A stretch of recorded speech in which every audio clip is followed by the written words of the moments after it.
There we go. Okay. All right. So I'm going to take this off while I'm speaking. So I want to first of all say thank you for being here, either online or in person. I also want to thank those that may be watching this later as well. Let me first say, this is very exciting, and we should say a word of thanks and gratitude for the work that's been done, including the generosity that's been given by this congregation. We've been through just a few things Get in the car and go up there. years, between a building that we had to leave, pastoral changes, COVID. I don't know if you guys have heard it. COVID's a thing. Yeah. But through all that, our congregation was willing to invest in this place and Can't pledge hear without a anything. final building project, $3.3 million. That's amazing. And it speaks to the heart of this congregation and where we are and where we're going, right? That we care for this place. We want this place to be a congregation that That's makes a it. difference in this community, in the world. It's not just about us, it's about those out there, it's about building relationships, and it's about the whole Great Commission, right? Telling other people about Jesus and making disciples. So I want to just start off with a word of thank you for that. So I am really excited about where we are in this process. So like Jeff said, we had about 3.3 million that was pledged beforehand. So we went back and we want to do this in a fiscally responsible way, but still be able to do the things we want this place to do. We want it to be more accessible, right? We want a sanctuary and a student ministry and other areas that people will actually be able to get to no matter their capabilities. We want a place that's more welcoming. So on a Sunday morning, we want a space that people are going to be able to come to and greet one another. And during the week, if there's meetings or other gatherings, have a space that people are able to help build those relationships that are going to help beyond, this place, right? So those are two of the bigger things. Now, the biggest thing I should mention too, is we want to fix the sanctuary, right? We want to have a place to worship that's going to be safe and help us move forward with who we are as a congregation. So we think we've come up with a project that solves those issues. And so we're very excited. So we're going to begin with is a conceptual video, and then I'm going to go through some still shots of that video as far as the project itself. Okay, now the outside is conceptual, meaning that there will still be some adjustments, but this is what it could look like. And then we'll move on to the interior.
Okay.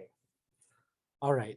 So, assuming this comes back on, maybe it's not working. All right, it's not working. I'm going to try to talk really loud. I apologize, the microphone. I've been here a while, since 2005. Okay. So if I say my microphone is not working, there you go. It was a Steve Jacobson line from a long time ago. Okay. All right.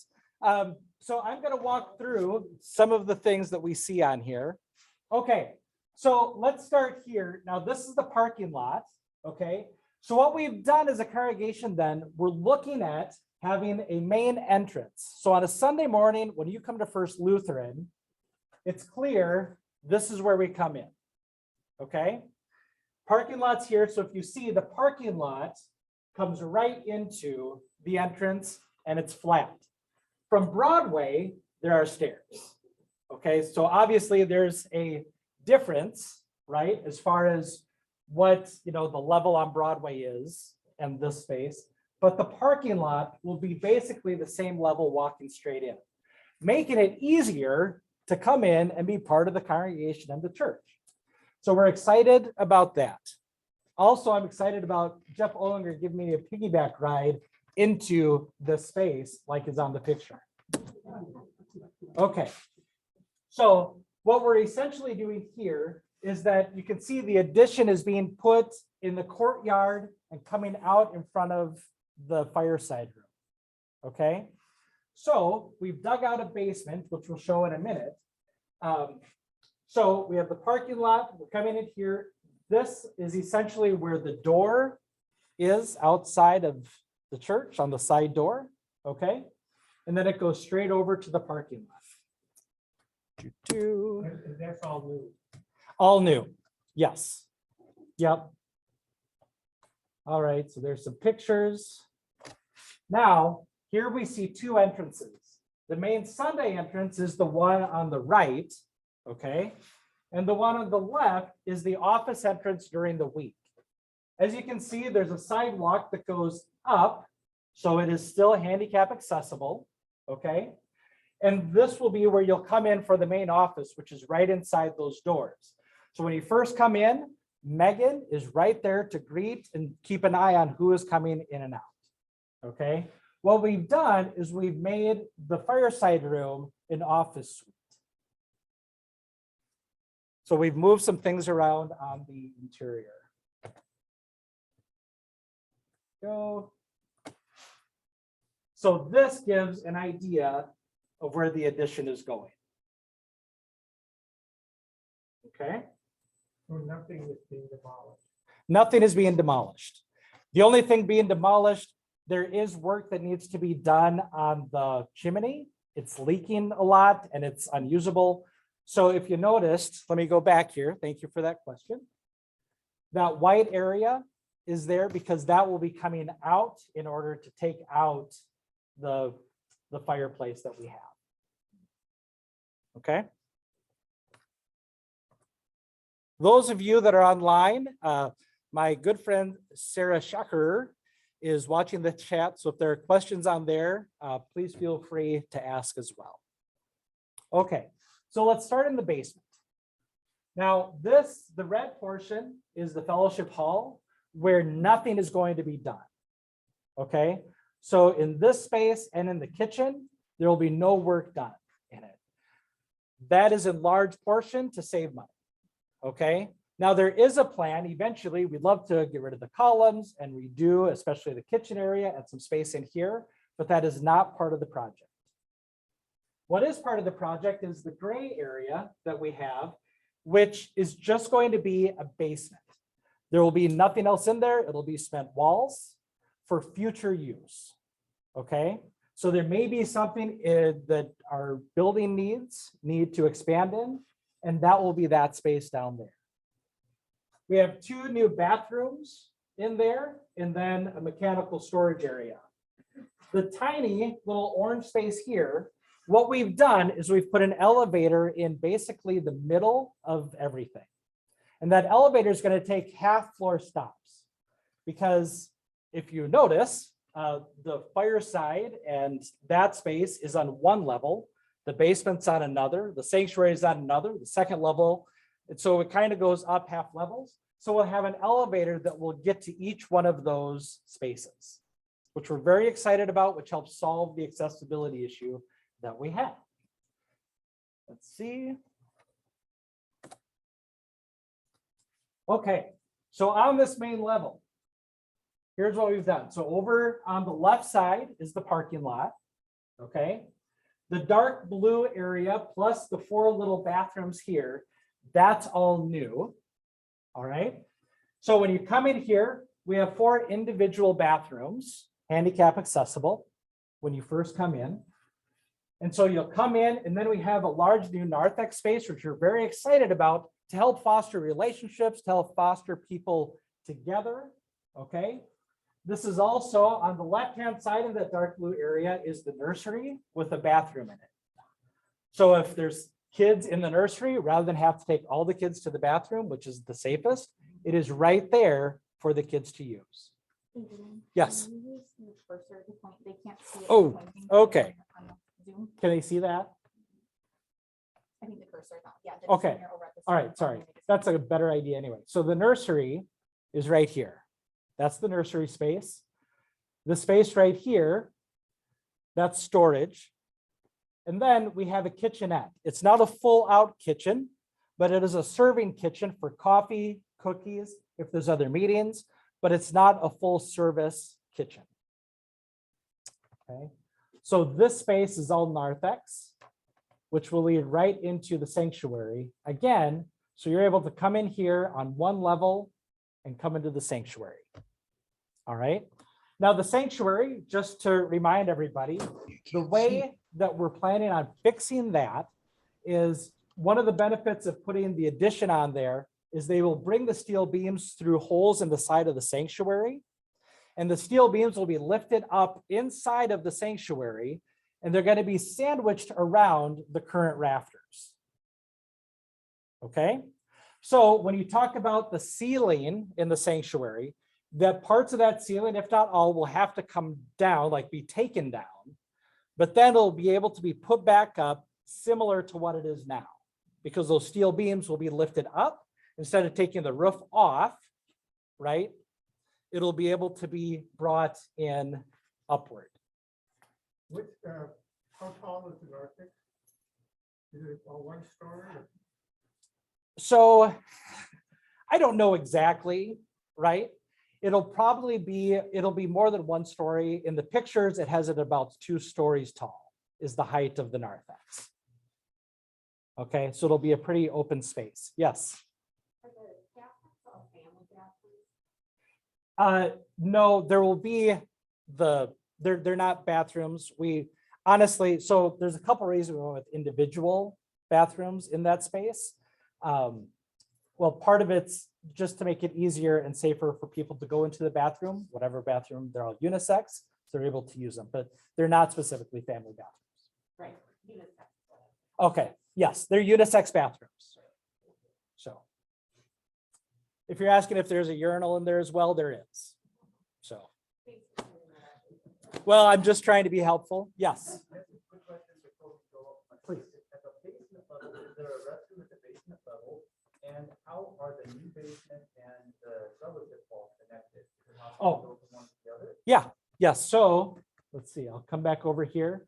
So there's doors. If you look here and here, there's doors right here. So there will be spaces on the side there that will go right into the new basement. Yes. And so these bathrooms will be there, but there's also the bathroom we have in the corner right here as well stays, because nothing will be touched. Again, that'll be left alone. So that bathroom will still be there. Yes. For emergency, for tornado warnings, or where if there's a warning, where do people go? I don't know. Currently, if there is, this is the space to come to. We come down here if there are those emergencies. Yes. Online is requesting if you can repeat the questions. Oh, I can repeat the questions. I surely can. Okay. Thank you for that. Okay. All right. So let's go back here. All right. So let's talk sanctuary for a minute. Actually, I'm not going to talk sanctuary for a minute. I'm going to talk about something else. I'm going to talk about Pastor Mike for just a minute. And I'm really excited that Pastor Mike is coming. Part of me, I will be frank and honest with you. I am really excited and hopeful that we are going to have a new senior pastor as well as a building project all at about the same time. And it's really going to help us move forward. The reality is, for quite a while, the congregation has been in the survival mode. I know as a staff, we look week to week on what's coming up, okay? We don't do a lot of long-term planning. Both of these things happening about the same time is very exciting for me. Pastor Mike has been wonderful. We've had some great conversations, okay? And here's the only issue that I have, okay? Pastor Mike is a go-getter. He's a marathon runner. Part of me really feels the need to get into better shape to try to keep up with him, okay? And if you want to piggyback, right? And if I want to piggyback right, he might be the right person. But he is so excited about coming to this place and the opportunities that we have here. So we're just extremely excited. Well, okay. I am extremely excited about Pastor Mike coming in, and the people that I know that know him are very impressed that he's coming. And so that have been impressed with who he is, his mission, the conversations that we've had about where he wants to take things. I think it's going to be great. Okay. Okay. The reason I bring Pastor Mike up as well, Pastor Mike, or Michael, he goes by Pastor Mike. So just so you know, I did ask him, I was like, what do I call you? And he's like, Pastor Mike. So that's why I'm referring to him as Pastor Mike. He has a lot of passions about the sanctuary and worship space. Okay. It's something that he wants to have conversations with people about. Okay. So here are the things that we know. I'm going to run through what I know of the sanctuary. Okay. And if I don't probably bring it up, it's because I don't know. And that's going to be conversations that Pastor Mike wants to have with people in the congregation. So what we know right now, because of some structural issues that we have and other things, the balcony and the organ are going to stay where they are as they are. Okay. So that is not going to be able to be adjusted right now. So those two things are going to be set. Beyond that, Pastor Mike wants to be able to have conversations with the congregation. So the options are, well, essentially they're endless. So when he comes here, it may look very similar to what it does now. It may be adjusted to what it is now. Those are going to be things that he wants to lead, but they are things that will happen after we start the project because they're design issues, not structural issues, right? So we'll be able to fortify the balcony. We'll be able to protect the organ where it is. But then the other things, as far as the layout of pews, or if we do a mix of pews and chairs, or placement of the altar, those types of things will be coming at a later time. Okay. Now, the other thing I do want to point out here, if we look, so back here is going to be the choir music rehearsal space. Okay. We are putting a ramp down into here to make that space accessible as well. Okay. The elevator that we have, so here's the narthex space. The elevator that we do have is going to come to every space of the building except for the two levels where the library and nursery are now, as well as the 3 classrooms above it. That being said, from a student ministry perspective, we are going to be able to adjust rooms depending on what the needs are. If there are students that need better accessibility, we'll be able to move them to a room that's accessible. Okay, so there's some flexibility there. Is that perfect? Congratulations, Adrian. All right.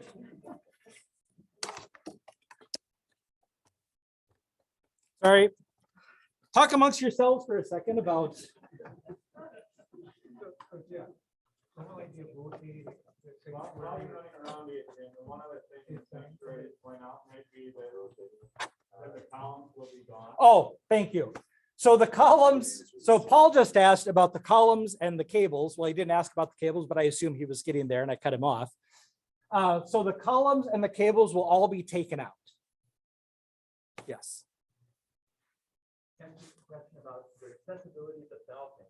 I assume then there will be no elevator that goes to the balcony.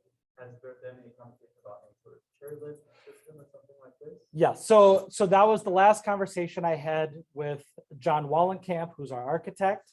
And so they're looking at the possibility of doing that to make that space accessible. You and I talked about that, how great that would be.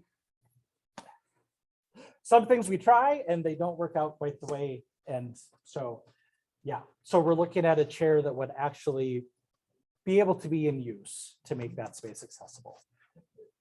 Early on, there was talk about rotating the sanctuary orientation 90 degrees. Is Yeah. that no longer being considered? That is being considered as well. Okay. Oh, thank you. Karen's here to help me out. The question was about the possibility of rotating the sanctuary. I think that would be on the table as well. So. Yes, Is there a chance on the balcony that it will be leveled off so there's not other levels on it? the issue with doing that is that if it's all flat, you can't actually see the front of the sanctuary from the back. But you can't elevate then the whole thing either. It's very dangerous for balcony. Sure, but right now, that's not actually it's not going to be plausible right now to do that. And how about the bats? So the bats was just a question. Yeah, they're here. Every year, typically what happens as far as bats go, I actually watched a bat walk underneath the glass doors outside the office, crawl underneath those glass doors and come on into the church. The deal with old buildings is that there's lots of little places for bats to be able to come into. One of my favorite stories during Vacation Bible School, Jill and I were down here the night before setting up, and a bat started flying around in here in early June, and Jill hit the ground, grabbed a laundry basket and threw it over her head and wouldn't come out until I had the bat out. The best way, one of the ways that was actually recommended to me as far as getting rid of the bats, if we could confirm them, I'm just kidding, that was a confirmation. Bad confirmation joke, I apologize, okay? Okay, sorry. With Yeah. regards to the balcony, the separation that's going on up there, you mentioned it being reinforced. Will it also be kind of repaired as well? I mean, like where it's coming away from the wall. So we're not going to be able to bring the walls back in, okay? But what we need to do is bring those, right? Okay, the question was about what we're going to do as far as reinforcing. See, I remember this time reinforcing the balcony. I don't exactly know how they're going to go about that, but the supports that are going across to support the balcony are going to be reinforced to grab onto the walls. So part of the steel beams going across upstairs will be connected. And so that's what's going to help hold the walls together. Yes. One more question related to the balcony. Will there be an entrance into the sanctuary underneath the balcony still, or will that be closed off? That will, there will be, okay, the question was about entrance to the balcony. So the entrance nearest to the addition is going to be taken out. Okay, but on the west side, see, somebody knew what I was trying to get to. The entrance on the west side will be taken out. The entrance on the east side off of Mill will still be here. That will still be open. But the entrance into the sanctuary, there will still be an entrance from Yes, Broadway. that's my understanding. Okay. But I've been wrong before, once. So the stairwell, the question about the entrance in the diagram, if you look, the stairwell is still there, which makes me assume that the stairs will still go up into the balcony there. Yes. He's asking about the current elevator that we have, and I'm not positive, so I don't want to say. Part of it might depend on the orientation and how the sanctuary is set up. Yes, Paul. In previous discussions regarding the current elevator, it needs to be upgraded to meet all sorts of standards, and there was a significant cost with that. So I would guess that aren't going to do that, is my understanding, but things may have changed since that discussion. So that's fair, and this is where that is part of the sanctuary, and I want to leave that for a conversation. Yeah, there are issues with the current sanctuary or current balcony, or I will use correct words. There are issues with the current elevator that need to be addressed, and so, yeah. There's an online question. is the plan designed to be carbon net zero? Okay, so we can talk about, let's talk about energy efficiency for a minute. The best way to answer it is we are looking into what options are as far as energy efficiency goes. If you watch the video, in the video, you notice there weren't any, partially it was because we weren't going to pay them to stained glass window to put solar panels on. So the plan will still be to put solar panels in. We are looking at what the cost of going with the geothermal system is and what that does to the cost. Now, the reality is, just if you do this plan as it is, it's going to be much more energy efficient than the building we currently have. Okay. But the more we can do geothermal would be a huge benefit and lower the cost that we have year to year, as well as lower our impact we have on the environment, right? And so they're trying to get some cost estimates to what a geothermal system would be, and I don't have those yet. But we're looking into it. Okay. All right, so here's the blue space in the narthex. Now let's look at some of the changes. So the elevator's here, you come down. Now what we've done, because of the placement of the elevator, we're losing some of the kid space that we had, which is why we're looking at, so this orange space is where the current office space is, okay? So these spaces down here would be moved into large and small group spaces. So up here, where essentially the bathroom and the janitor's closet is in the office, that would become, if you watch me on a Sunday morning, we have a couple computers that we check the kids in. This would become our kids' check-in space. These rooms would become small and large group spaces. And then if we go down here, this green space would become the new office suite, okay? So over here, we have a couple pastors' offices. So the parking lot is here. You can come in here, the doorway. The Megan, our current office administrator, is sitting here. So to come in here, there's a little bathroom here, some storage, an office, and then, yeah, a couple more offices in there. And so the idea is there's a space during the week, which will have to have good signage outside, that when you come in, there's somebody to greet you immediately and help you come to where you need to go. The other reality is it's a safety issue as well. And so Megan will sort of be the gatekeeper and know who's coming in and who's coming out, which is actually makes things safer to be around. So, okay. This space up here would be a conference room right there. All right. Yes. How do you feel about the square footage allocated for those next people? Yeah. So the question was about the kids' space and how we felt about it. So the reality for me is I like it. Okay.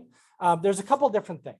For the most part right now, one of the things that we've done is we split the older elementary kids with the younger elementary kids. Okay. So our current format uses both the small group and large group format. And so being able to put, for example, sort of that preteen group, 4th, 5th, and 6th grade on one level, and then having the level above it be the younger kids space is great. Right now, currently, we actually don't have enough classrooms to divide up every grade into their own space, which would actually be beneficial. This new layout and plan actually gives us that capability to do. For me, honestly, even if that wasn't changing, the accessibility is the most important thing for me. Okay. I hate when kids have broken arms or there's a kid with accessibility issues that we can't meet on those two levels above. So for example, for a youth gathering meeting, which I'm really excited, we're taking 19 students to, we have to meet down here in the fellowship hall. There's nothing wrong with this space, but it's not our student space where we have a lot of our equipment and setup and tech and things like that. And so because there's a student coming along who's in a wheelchair, we meet down here. Is it the end of the world? No, but then our Wednesday night gatherings and other gatherings, they're honestly unable and feel unwelcome to come to. So adding the accessibility for me is huge. I mean, we say we're a welcome congregation, we should probably live into that, both in how we treat one another and just the space people being able to come to and participate in. So. Elevator here, stairs that go up here. This is the music space. I believe, well, it says storage right now. Spencer and I have talked about that possibly becoming the music office, but there are things that can still be adjusted and then back here, this is the women's restroom, which becomes a janitor's closet for Kevin's equipment. Okay. So just to remind everybody, so this space, if I come through here in the green, this is on a different level than this, which is why the elevator here will make half stops. So even if you come into the narthex, you're able to go into the elevator and get to the floor that you need to go to. Okay. Yes. That elevator going over journey, that was So I don't want to say for sure, my understanding is that it will, but the other reality, now that we've added having the accessibility right here, you don't need an elevator that's going to be able to bring a gurney from the main level. However, if you do need one from the top two is when that would come into play, right? So that is my understanding, just because of code, that's what elevators need to be able to do. Okay. All right. Let's hop on up here. So one of the reasons we're setting up the way that we are is because of cost. Okay. So one of the things, if you notice on this level here, this is the second level, which is over the second level in the education wing. So we're not doing a lot of work in this space. The main thing that we're doing over here is we have the elevator coming in. This is currently Jill's office, which I've sort of commandeered and use on a regular basis. So I've shared the office with her. So that is staying as it is. The biggest difference are the small rooms on the other side of the preschool room, which face the alley. So what we're doing there is we're putting a couple handicap accessible bathrooms, which we don't currently have. There will be a janitor's closet up here, and then the final space is becoming another small group space. Okay. As far as work that's being done on the second level, that is it. All right. All the other rooms currently are going to stay the way they are. Now there is a second phase that if after 3 or 4 years we have this paid off and we want to do more work, there is a second phase, which includes doing some remodeling and readjusting of space over in this area. But right now, that's not needed, right? Right now it works. Right now we like it. And so we're not going to be doing a lot of work over here. Okay. Now, these are the 3 classrooms here that will not be accessible. Okay, because there's stairs that come up here, and just because of the placement of the elevator, won't be able to reach over there. Okay. Then, oops. The last space. This is our 3rd floor. Elevator will come up right, sort of right where those glass doors are, is about where the elevator is. So that will come up to the 3rd floor right here. And this is where our current high school, middle school, and small group and storage space are. And so there won't be the light blue area that we have. There will be 0 work done up there. But the biggest thing is having the accessibility up there for kids and people to be able to come into.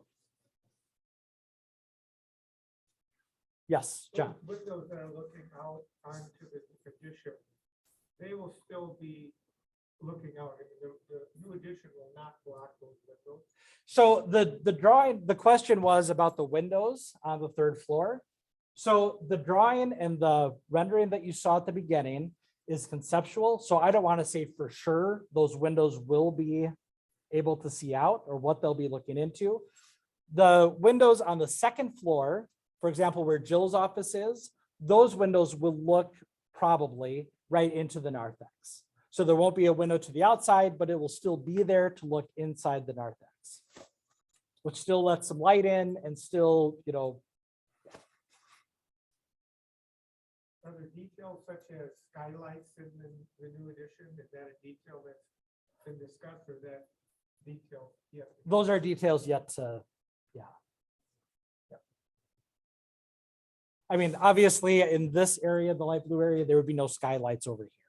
The interior of the narthex still to be, that's an interior design. And so what happens in the process is once we vote for the next phase of the building project, that's where we start to, the architectural firm has an interior design person, and that's where that design portion will start to formulate.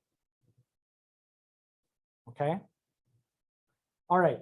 So let's talk some details about the project then and timing. So as far as, let's get down to cost, as far as cost of the project goes. So currently we've been pledged about $3.3 million. By mid-January, we should have about $1 million on hand. Okay, is where we will be sitting. That leaves $1 million deficit between the two. So what we are proposing is that we borrow that $1 million to do the project. Now, as far as how that gets paid for, in the papers that Jeff sent out, and we will be emailing these this week, there's a fact sheet of this that we will be sending out to people in the congregation. The campaign isn't over, okay? And Dale has been helping, Dale Goodman, a quick thank you to Dale Goodman and Joel Zook have put in a lot of time into this as well. Dale ran, how many campaigns did he all do? Two?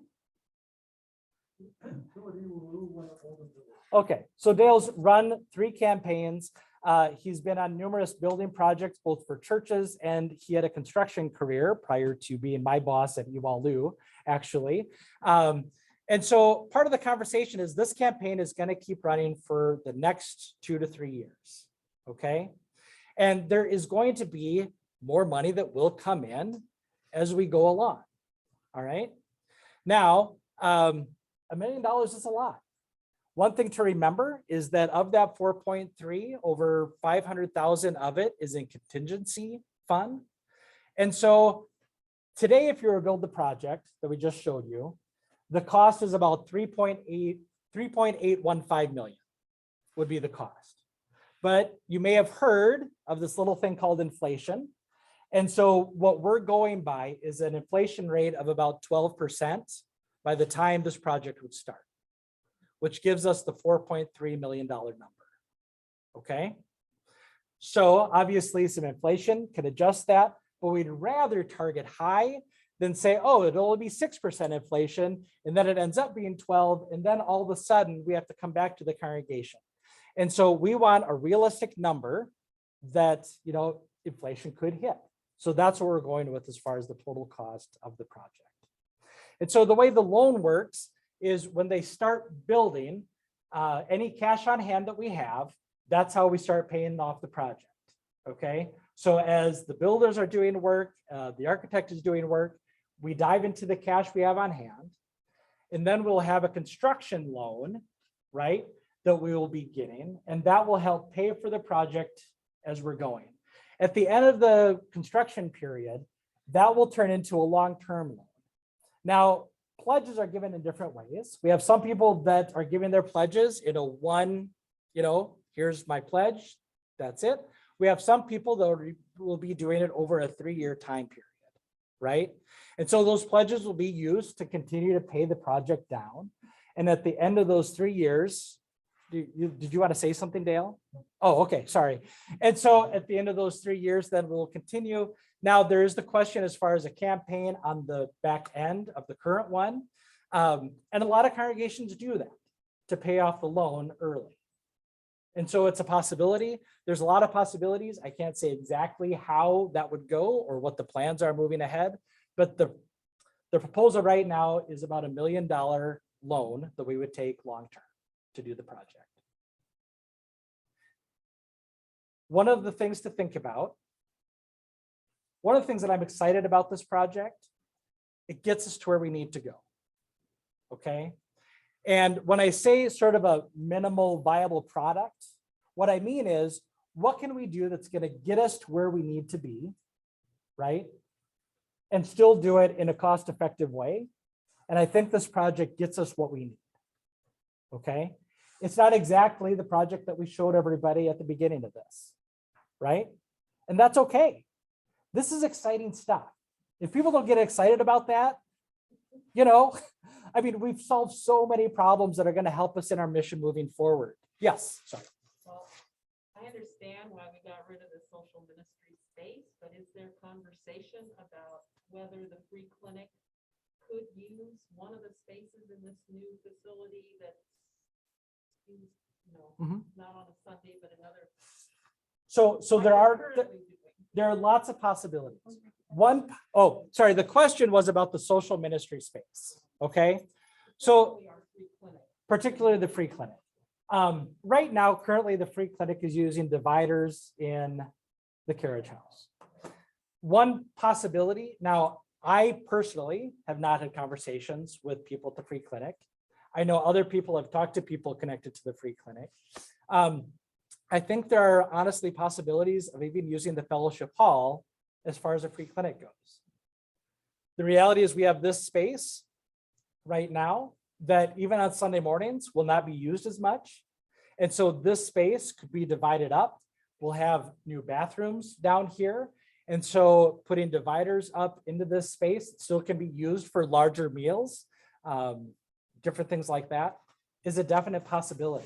The other thing, the basement as it currently is, could also be used for that. It'll be cement walls that could be divided up.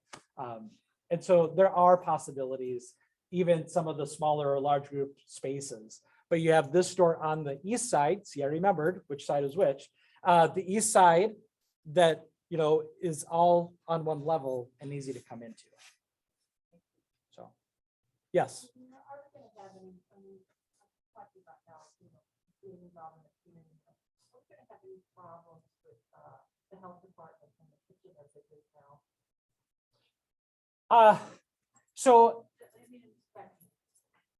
So the question was about the kitchen as it is, and if there are issues with the health department. The issues are if you want it to be a certified kitchen. Okay. The reality is, as somebody that we haven't done Lenten soup suppers for a while. We actually do very little cooking here. And even with the community meal, a lot of that food is not cooked here either. All of that food is brought into the space. Funerals that are happening, and I know Diane is here, you know more about this than I do, but even, okay, Janine knows, between Janine and Diane, you know everything there is to know about lunch and meals, but even that is being catered in. A long time ago, Jane Miller or Sandra Kraft and I would be cooking meals in the kitchen, but we haven't been doing that in a really long time.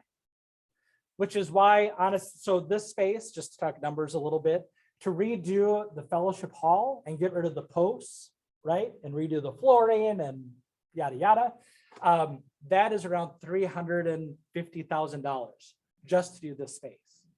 And in a project, the scope that we're doing, what needs to get done, I mean, would it be nice to do? Yeah, it'd be nice to do.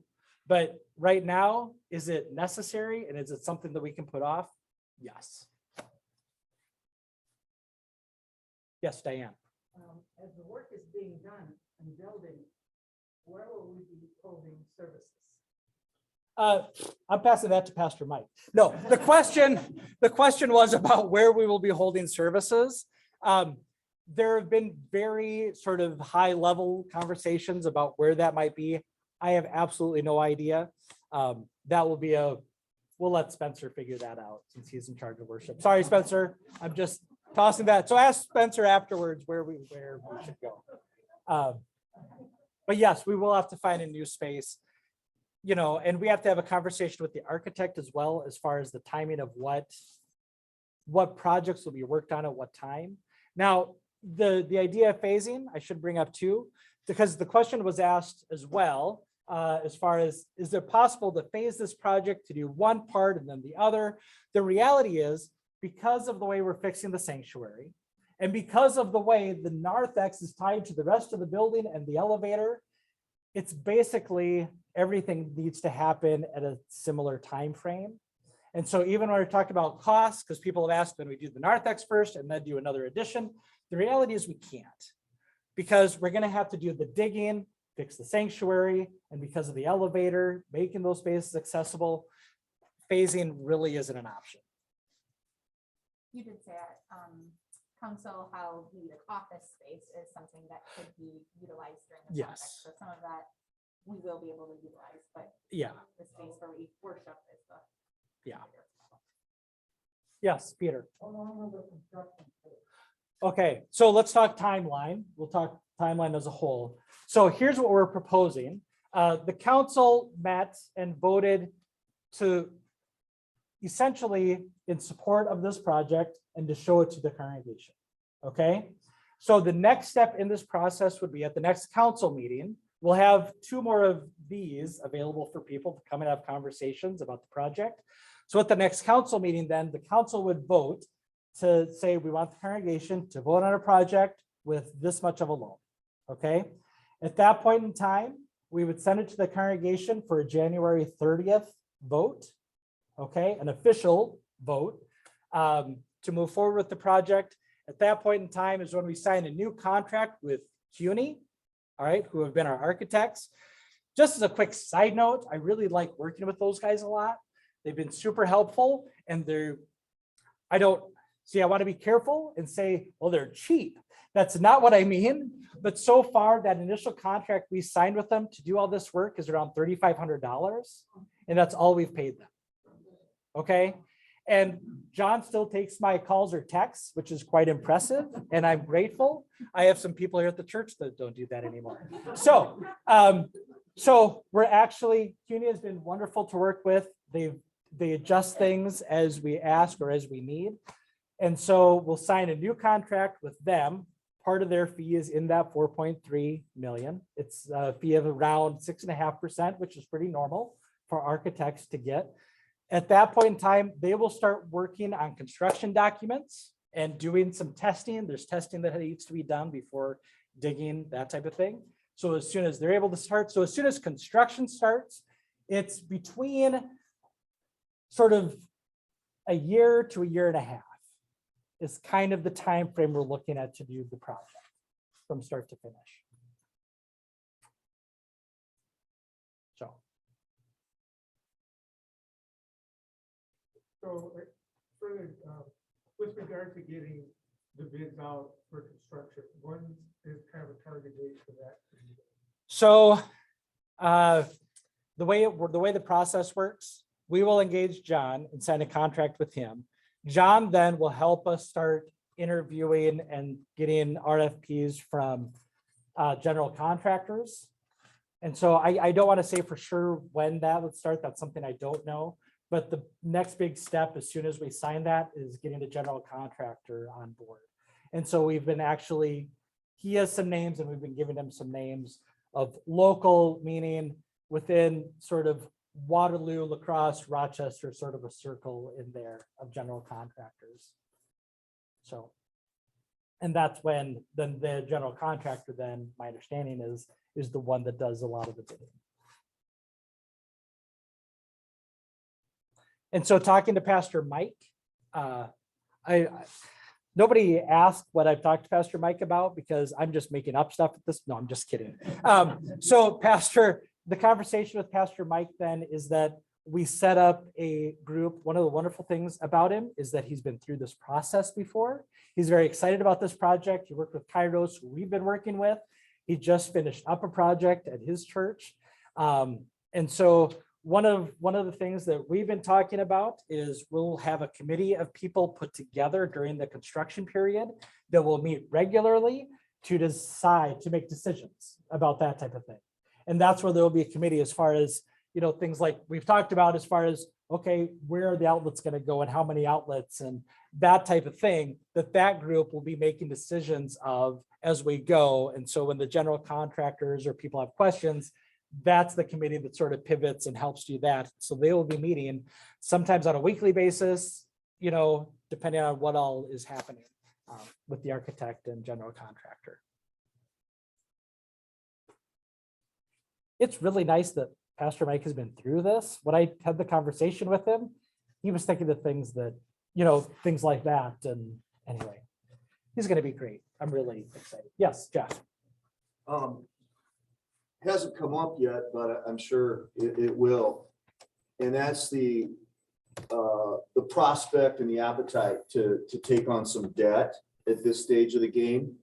From talking to our consultant that works with congregations on the actual fundraising portion of this, as well as talking to people in the congregation, this campaign will continue.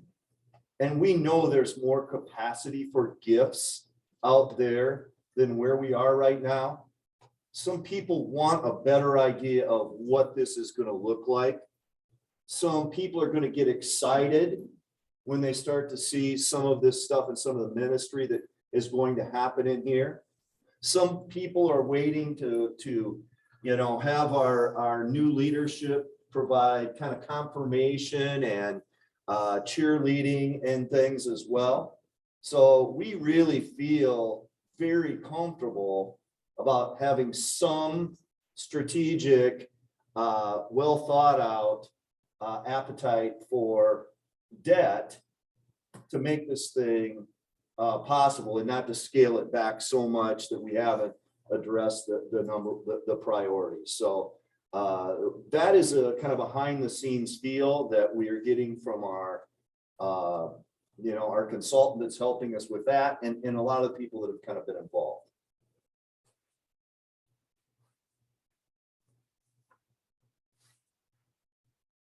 Yes. I've been trying to decide when the right time to embarrass you. And I've been doing that for years, so anytime. And I just wanted to say to you all that, you know, if you look at the job description for youth and family ministry, it does not include coordinating capital or helping coordinate the capital campaign. It does not include construction management. And having worked with Adrian in the last months, I suppose, he has risen to the occasion, learned things he never knew about before. And if you, this presentation alone is evidence of how much he's learned and how much he's done for First Lutheran above and beyond his day job. And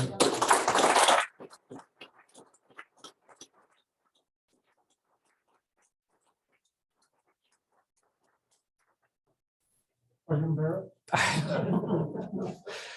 There are a lot of people that have been helping throughout this process, and Jeff is, yeah, sorry. I just want to say thank you to the building committee, to the capital campaign committee, leading us this effort, distilling this down to what are the most essential elements that still give us the possibility for later enhancement. And I see this as a really good compromise.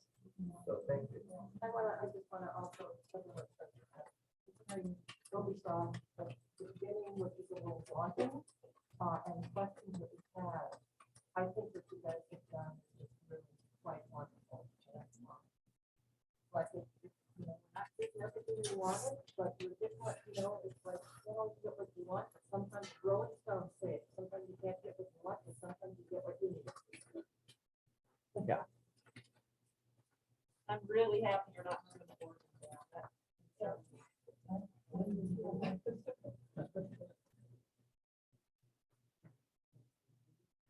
Any other questions? Yes. Like this, a little while ago that we turned in those pledges, are we going to get a reminder of what we? Yeah, we We're can, gonna put well, 12% inflation. on yeah, it. we're gonna add 12%. The question was about pledges, and just so everybody realizes, we're adding 12% inflation to everybody's pledges that they turned. That's a joke in case anybody's wondering. But yes, we'll send out a reminder of what people pledged. Yeah. one of the things, there are things that I've learned and know, and there are things that I still don't know nor care to know.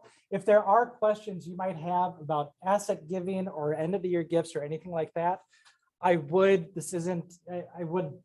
direct your questions to Jeff, and he can help point you to what you need to do for those gifts. Or Troy Whitehill. Or Troy Whitehill. Yes, Troy knows a whole lot more than I do, which, yeah. Yes, Dave? Just curious, how many square feet of new space are we getting? And to increase the footprint of it. I can't tell you right now. I can get those numbers and put those in the fact sheets and find that out for you. I apologize for not knowing that right now. What's that? I think it's 20. Does that sound 20 square feet of new addition? Numbers are not my thing, so I'm just sort of ballparking what that would be. Diane? I was just gonna say, it would help reduce the cost of interest if anybody who could give their pledges early would do so. Yeah, correct. But I don't want to sound crass. She was asking about pledges given early. We will take your money however you'd like to give it. How about that? Okay. So, but I'm really excited. I appreciate everybody coming out here. If you have other questions or anything like that, shoot me an email, call, whatever, and we will try to find, if I don't know the answer. Oh, sorry. I understand you're an organized rules and drafting will come down, whatever. I just don't any time soon when we would just get a general idea of what the interior would look like. I'm trying to imagine what it's going to be without the pillars, without the, the wire and everything, but it's not still clear in my mind about how that's going to happen. But I understand that the fountains themselves, I just can't see it in the light. Would it work if I had sort of a blank slate of the sanctuary? Would that be okay? Understand about how these pillars are going to go down or up or not. I mean, I don't need that. Okay. So the easiest way to picture it is picture the sanctuary completely empty except for the balcony and the organ. And essentially that's what Pastor Mike is starting with. Okay. But that's where the conversations, he's not going to leave it blank. I don't think that's on the table. But the question as far as the sanctuary goes, but one of the things I don't want to do is put a picture up of the sanctuary and that ends up being different. I understand it. I just trying to grasp the visualization of what you said mechanically, but I don't. Oh, all those pillars are out except for the ones, the only pillar actually here. Let me just. Spencer, does it make any difference with the organ staying there, the orientation of the church? From the sanctuary from a choir perspective? Well, what would be nice is to have a space for the choir and the organ to be together. Which is why a larger balcony would be nice, but I understand that it's cost prohibitive. Yeah, I mean, but if we're wiping the slate clean with the sanctuary, I would be interested in figuring out, well, where could we put the choir so it's in close proximity to the organ? I don't know. So just as a side note, so the two pillars here, Carol, those are the ones underneath the balcony. So those are the only pillars that stay in that space.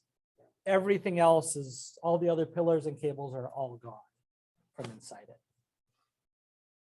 And those are doors that connect the sanctuary to the narthex. So we need overflow seating on Christmas. Is the idea to put people in the narthex? We'd be able to, I mean, that would definitely be an option to put chairs. One of my thoughts, this is getting further into the design part, is actually if you have monitors out there as well for people to be able to see what's happening, but they're still close enough. So will those be glass doors? I don't know. Probably, I mean, the question was about the doors from the sanctuary to the narthex. Probably, but I don't want to say something that ends up not being true. And yes. So the question was about the stained glass windows on the west side.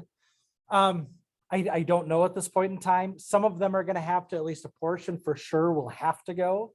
just because you think of the new where the narthex is and be able to put the doors in, if you sort of go to where the floor of the sanctuary is and go up, part of those will have to go probably, especially when we're talking about bringing the steel beams in. I don't know if part of that may include leaving a portion of the stained glass, going up still.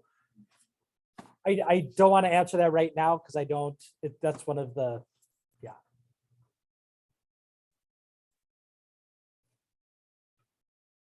Okay. All right. Thank you very much for your time. Football is done for the day, so there are no more games you need to watch. Sorry, Mark. As we part ways, would you mind putting the conceptual video back on again? Oh, yep. That just kind of like that sort of thing. So he was asking to put the conceptual video back up again, and so I'm going to do that. Thank you very much for your time. Appreciate everybody. You on Zoom, thank you for joining us as well. The video will be up, and then we will probably end the presentation. Go Pack, go. Purple Pride. Oh, you're standing in Mark's way. I don't want to get out of the way. He should probably get that out in the next 2 weeks. Do you want to move this way? Just a minute. Sorry, Mark wanted to watch. No, Mark was. Oh, okay. Adrian, you had mentioned that there have been some general contractors identified. Yeah, if you have more, we haven't. Okay, I do have one. Great. Do you want to email that? Yep, I will. That would be helpful. That's what I'm doing. I called a couple of people and then other people have agree a couple of names. Somebody that worked well, but that's what you're doing. Because there's a couple names that somebody gave me and somebody else just.